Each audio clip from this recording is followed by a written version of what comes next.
কথা জানার ছিল, এবার যে কমিটিটা হয়েছে সেটা কি কনস্টিটিউশন মেনে হয়েছে কি না।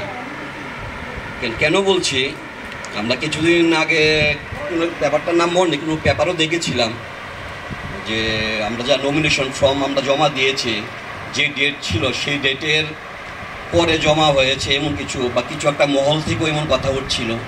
জাস্ট এটা ক্লিয়ার করার জন্য, কেননা ত্রিপুরা ফুটবল অ্যাসোসিয়েশন অনেকটা বড় নাম, এটার সাথে অ্যাসোসিয়েট হয়ে আমারও ভালো লাগছে। কিন্তু বিগত দিনে আমরা দেখেছি একই কমিটিতে থেকে এই কমিটির বিরুদ্ধেই আদালতে দ্বারস্থ হচ্ছে। ভবিষ্যতে যাতে সেরকম কিছু না হয় সেটাই আমার একটু ক্লিয়ার করা দরকার, কারণ এটাতে এরকম হলে একটু সবার জন্য অসুবিধা হয়ে দাঁড়ায়। কেউ যাতে নাম যাতে অ্যাসোসিয়েশন নামটা যাতে খারাপ না হয়, বাস এতটুকুই কথা।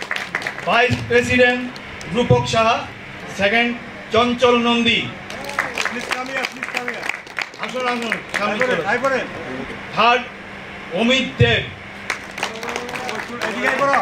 আমরা আরেকজন ভাইস প্রেসিডেন্ট নিয়েছি, আপনারা সবার পরিচিত মুখ, এবং ওনাকে নিচ্ছি আগামী প্রজন্মের জন্য জাতীয় ভালো কাজ করে, তার জন্য নাম লিখেছি Suvendu Sinha.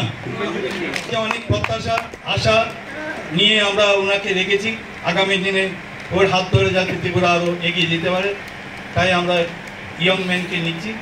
Secretary Amit Chowdhury, joint secretary কৃষ্ণবোধ Sarkar, Tapan Saha, Parthasarathi Gupta, Shri Rajib Pal. Young and dynamic একজনকে নিচ্ছি, আগামী দিনে ওদের হাতে ওরা কাজ দেখিয়ে আপনাদের এগিয়ে নিয়ে যাবে, কারণ আমাদেরও ছাড়ার সময় হয়ে গেছে। আগামীতে আমাদের অনেককে পাবেন না, টার্ম কমপ্লিট হয়ে যাবে, সুতরাং ওনাদের অনেক কাজ শেখার আছে। ওনার ইন্টারমিডিয়েট কাজ করে মানে কাজের জন্য ওনাদের নেওয়া হয়েছে। ট্রেজারার শঙ্কর প্রসাদ দত্ত। আমরা এই যে জিনিসটাই করেছি, যাই করেছি জেনারেল বডিতে জানিয়ে আমরা এটা করছি। কনস্টিটিউশনে কী আছে আমরা কনস্টিটিউশনে অনেক কিছু আমরা চেঞ্জ করার আছে, আমরা করব, কিন্তু আমরা কনস্টিটিউশন মেনেই করেছি।